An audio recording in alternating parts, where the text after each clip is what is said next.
ఈసారి పంట బాగా పండింది. కూతురి పెళ్లి టయానికి పంట చేతికి వస్తుంది. ఏ లోటు లేకుండా కూతురి పెళ్లి ఘనంగా చేస్తాను. ఏమయ్యోయ్ భోంచేద్దురా. వస్తున్నా పద. ఏంటయ్యా మురిసిపోతున్నావు? నీకు తెలియదేంటే, కూతురి పెళ్లి దగ్గరలో పెట్టుకున్నావు అందుకే. అబ్బా అవునే, పొలం కాగితాలు తెమ్మన్నాను, తీసుకొచ్చావా? తీసుకొచ్చానయ్యా. అయినా అప్పిస్తాన్న వాళ్ళని ఇంటికి తీసుకొచ్చి మాట్లాడొచ్చు కదయ్యా. అది కాదే, ఇక్కడికి వస్తే పొలం కూడా చూసుకుంటారని. సర్లే కాని. రా రామయ్య. వచ్చారయ్యా.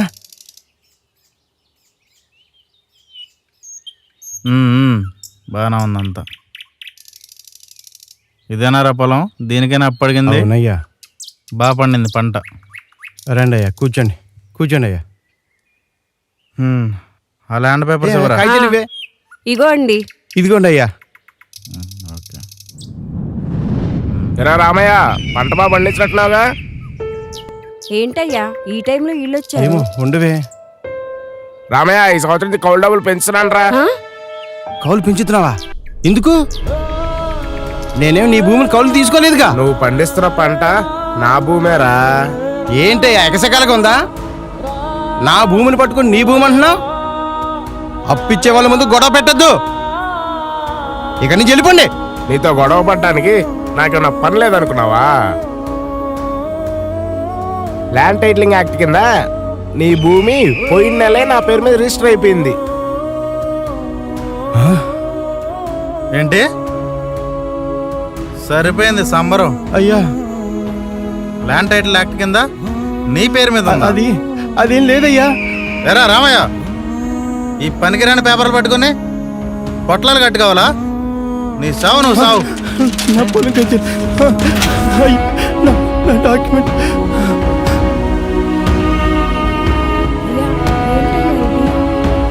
నా పొలం దగ్గరికి వచ్చి నీ పొలం అని చెప్తావా? నాది కాదని చెప్తావా? కేసు పెడతాను రా, అప్పుడు నీ సంగతి చెప్తాను. ఇవి జగనన్న పెట్టిన రూల్స్. ఇవి మీరేం పీకలేరు. రేపు మన పొలం చుట్టూ రాళ్ళు పాతిచ్చేయండి రా. మన చేను చుట్టూ కంచి వేస్తానంటున్నారేటయ్యా.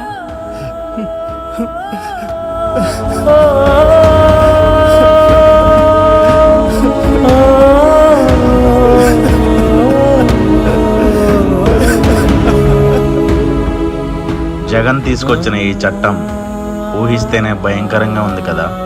మళ్ళీ ఇదే ప్రభుత్వం వస్తే ఆంధ్రప్రదేశ్లో జరిగేది ఇదే.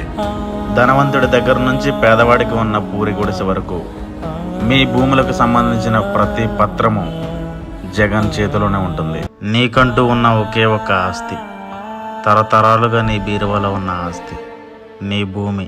ఆ భూమి నీది కాదని తెలిస్తే ఆ బాధ వర్ణనాతీతం. ఒక్కసారి ఆలోచించు.